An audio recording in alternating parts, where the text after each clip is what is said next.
Eti kwa baba Likee TV na message na abacha na isi no hit adoma no subscribe no like no share ama wana pense mi bi eti so enye bi eti na ye bora ensem ma na the latest news eti for etimi abebom no ya kwa yes ni gisron kuma on my Ghana say the investors no this time no omunyina sa dan omani omubawro mo Ghana yes can say aban papa ba enye akromfo no mzo mbewiwe sky di nyefunyefo no this time na ban papa ba nti omubowram na ensembe na ekoso Techiman yes you John Domain Mahama dodo na afe no ababio o commission ultra modern processing factory etifo edi nnuane kese ebebe nnuane aba man ni mu a this time no yenko export and say yenko import goods bia ema omemu ha is we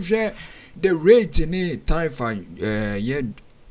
Trump they to amman so ne ya etunsa no de yes say we need to be self-reliant ewo ye maimo endi ababio dinani echirem ewo Techiman ultra modern factory Kesi pa in collaboration with the foreign investors no koso gidi na yenje breye mungrem ya yenti ensam ne bi efiri ho by ba de akabia no menso medemu nsem nyina bebram asoya wo mo hwe nuan ne kwefe kwa ye hu sam so sanksosofo a oda no eyora Eric Opoko edi nsem atogwa chirem se nyankropon ya doma na otwe pepepe His Excellency John Dramani Mahama ebekwa akopuem ewo Techiman eye bono mantema hinkro ehonom ena obekwa akopawo eye feed Ghana adwumadi a wode eriba no eho entema se ne ebeye ebebu akwanya elia magana fo na yengetimi dua nuandodo ewo maimu na yengenya bidia kwa manone se ne ebeye omanga na so Newbronika na say food sufficient no yebetimi nya bi ewo ye maimu opani chirem se sana motui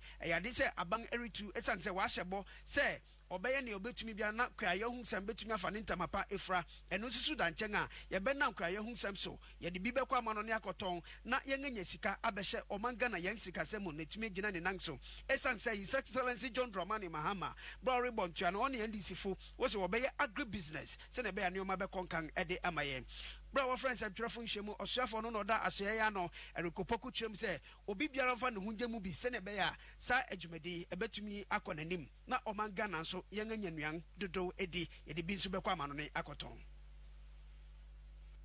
ye omayi no ye friend feed Ghana na feed Ghana etisania ebrebi omampanyini e champion de ba na feed your sana feed Ghana etie na ensesa kakra na ewomu na feed Ghana ne se obi biara wo mamu bia so wo fie nko a wo fie timu a e wo se unya garden kakra bia wo fichire wa wo benya enioma kakra fi mu a ebe ma enioma a wo to bedi ne fie no eso aye dey ati wo tru cantonment e ko American embassy wa em so my gated community bi e wo ho na sana me ko sra obi ko du ha bode ne adua no apem aye akese sei na se Ghana ha de ba bia wo dua be dey ebeyi adenti ne ade ansa agu ye ho na fe ekom so ede yen na sika anke ade be ye oman ni yi no ye de kra enuane ene neoma ene ba oman mu ti no mampanyi se eye 11th ono akogina simpie so Techiman na wabɔho dawuro na wapa hontoma na ma nipa dodo nyina so atimi aye bi na Techiman no nya no nko na obe no ho yasa the investors ahodo mienu akase mienu aba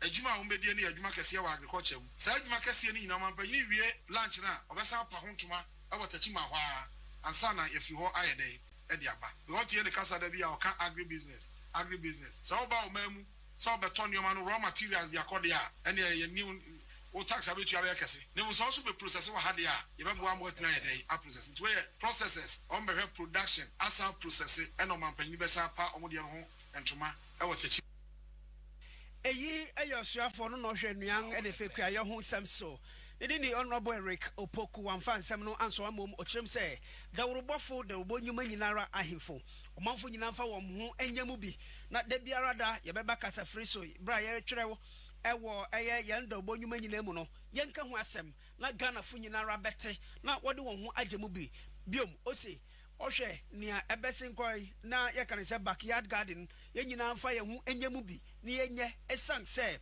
oman biara begina ne nanso no na ye nuam dodo an ni manfo no ede wo ho begem na won adua bi na wobenya bi edi no o se no so na begina no man no etumi akonanim nti sabre a His Excellency John Dramani Mahama bedi anim a wobekwa kopa ho entama no Ghana fo nyinara the robofo yenye yen afamude ahemfu nso wonfa wo hunya mu bi na yen nyinara ya muabi na sa adwumade entumi ekonkan esanse ebanisa ebetumi aboa ni nsema o ka twato no eni Sushi Bebresh, your prison service. Yakasay, your normal sign, MOU, Ghana prison services. So, feed Ghana Nibi den there.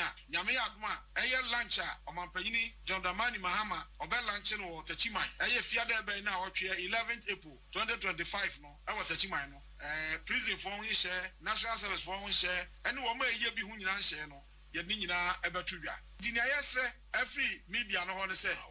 Asem papa ti say ye yankwan ebo hu dawura enye yi ye hia ye media no mo na mo kasa ekwa akiri se ekomba eka ye nyina ba mbetimi di mo video no so aboa ye dawubo no titru sabre ye wo mu ene pese dawuro no ekoso kese se ba ya wo ma wo southern sector Ashanti region Brownhafo tete Brownhafo ni nyina central eastern ni wo ma keke ka hu ni nyina obia beti ni ye na ode no ho ahye kuadwuma no mu yi enti asense grafo mo de mo wonim de mo kan da bia o ma ko mo na ye ansan mo aka mo so mo nyina mo nya garden wo fie ye nyina ye bi edimo so mo nya garden na mo nu aduane o man ketenkete anka makoni ntosi ambeto na bonchen no obi a be nya bi e won ho eyi eyosrafo ohwe nuan na efekwa ye hu sem so Honorable Eric Opoku and in some trafo Akroma Zumedua Prince K Beye bi Charity Nuchukwe Unsu Beye bi na Bribia Kosuye Ede Amaya Yentu Akase Bonoso na Yanko in some fufro emona Osrafo anasa Mangana young for to Sanfo Air Dr. Kasiela 2forcing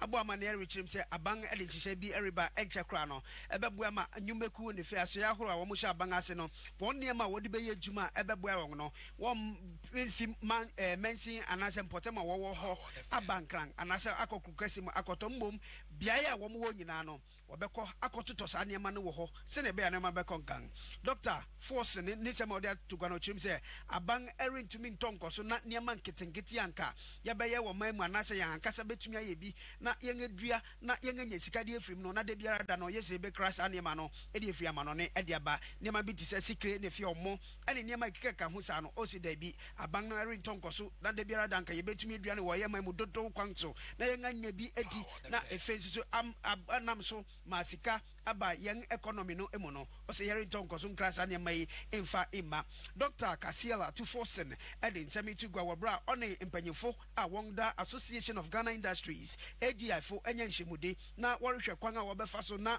won a wo mo ye niema horo e wo ye man mo no kwan obetumi anam so na won abu adwuma ede ma na mebu nso nya bi aye na nkoba se de biara da no o man Ghana yang ani da so eni se ye bekra niema ede fi o man mu ede aba biom opani ni sama ode atugwa no chim se eyi be nam sunti abangso beto anam na ni manimi ya no nema bi a yede nam kontuna se na yede kwa manone na enu nam sunti nyuma ahoro a wo mo produce ni amani bi wo man mu no wo mo entumi nyina wo nanso no o se abang behwe se obetu hu anamon na nema akoso ye ede amayen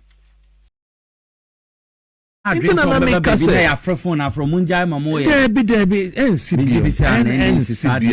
NCB trust me it will not because baby ye drew no if you look at it maka on another radio station it is not galamsey or they are so and it's kind of to be you know say forest no what the pictures no go ho obetuma who say it is heavy duty machinery that moves the earth excavators that move earth no ana omutimnya go na galamsey ni ben organ ha no obetuma to excavator because minister so omo chere say excavator no says no omo import ba no they have to track and we keep saying that because ports in the area we give them the import license to so who violate that they can seize your license excavator ban they be okay who say judge be my judgment say they should return the excavators to those people they collected from and I think public bashing has made the judge to withdraw the earlier ruling now. So that is why I am a be say human beings are powerful and there's no amount of nuclear weapons or atomic energy that can stop people. Some person here there now. We say kakrebi a can akotwa sign but onu na nim aguase. We agunu when you know better. Ana wo hwe na say Akroma na ya ko school na say na no. enye me no nua na motively na say niam no wo hwe langards one na employ langards enye ya ko big man ya na emform enye ya na the power na ekwaji obi land na ekoku obi no is it the poor man? No, those of us building in waterways and Ramsey areas poor people. Yeah, they are quite school. Am I adwene say ebe boa no. Yempo ne adane cancer no I say Akroma. Yes, sit down. Who should tell you not to do that? Why? God should come down and talk to you. I say me fast Akroma no na me rap. Yes, Akroma also honeymoon am te. Me nante call Ramsey side. Oh man, we honeymoon. It's finished. First says I'm best white ones. It's finished. I was so shocked. I stood there. Papa be beside Papa be beside me say, "Why say me gina chepa? I don't know me gina osa. Na me go see me. Don't be beside me. I say no. Human beings can't do. I'm society who you know. They fill the area. I'm feel it. See big mansions. And the poor man cannot fill that place. The poor man cannot build those mansions. And you know why I go school? Go and see some of them are lawyers, doctors, professors, academicians, engineers, money people, public servants. Why do we do that to ourselves? I'm saying the fight is on until the bones are rotten. You never say die in terms of the Galamsey. So we are waiting and we will support whatever that is going. But I think that first and foremost, no for all appointees, for NDC members, for NDC executives. The party chairman should begin to call his executives to order. Just like the way His Excellency President John Dramani Mahama is calling his appointees to order. I know the president very well. He's someone on no best so we are there, we are born now, but so he will do it practically. John will be laughing with you and eating with you, and he will still punish you in accordance. So we therefore say clear, if you near clear, outside we will deal with them and want to say that it's a good fight. We are monitoring to see what will happen further. Okay, we'll share with TVXYZ, we'll tell Power 97.9 FM. Honorable Timothy Atabuade Awintrim, a former member of Parliament, the Ma Brosa North, Onona Yuguswa Yenini AD and Common.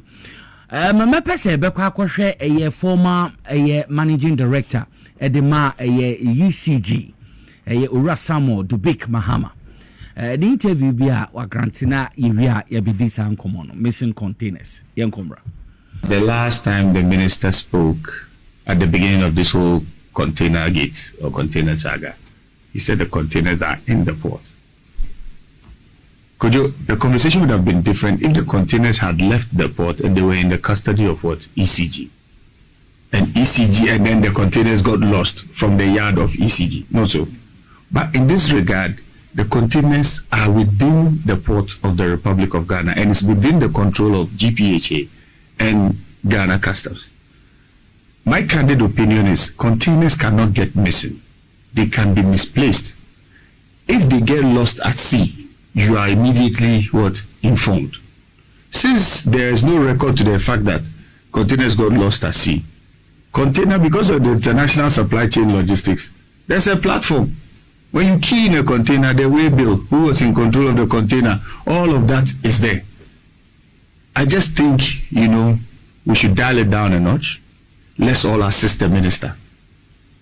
Because we all need to get to the bottom of this, to get to the bottom of where each container sits. And I think it's just a matter of all of us, including ECG, including the two state agencies who are in control of the port, have a proper sit down, go through the paperwork, run it through the system, and definitely we'll come to the right conclusions. So are you saying the containers are there at the ports? What I'm saying is the containers cannot get missing. At worst, they have been misplaced, or the only other option of a container leaving the port is through an auction. So there's also a database that will show which containers have been auctioned. So the whole conversation is ECG, yeah, it's okay, fine. In every home there are issues, but the conversation now is this: let's situate it. The containers were in the port. To the best of my knowledge, at the time I was leaving, it was well within the only people that would give me that full facts was the director for materials and transport. And I believe strongly at that point his main concern was that we were not having enough cash flow to take the containers out of the port. Okay. 2, there was an investigation under the LNR project. So those bunch of containers, which was quite a number, were also stuck at the port because Yoko was investigating. How many? I can't say off the top of my head, but they're quite. Now, PDS also came in. At that point, at some point, we realized that some of the containers were being auctioned. So, Auctioned by whom? By the GRA, by the Customs Division. While you were there, they started to auction some of these containers. Yes, it came to my notice, and I responded. I don't know, for some weird reason, some of those letters have found their way into the public domain. I wrote a few letters saying, hey, could you halt on the sale of these containers? Blah. I quite remember, I don't think I got any response on that. Strongly, the containers are at the port.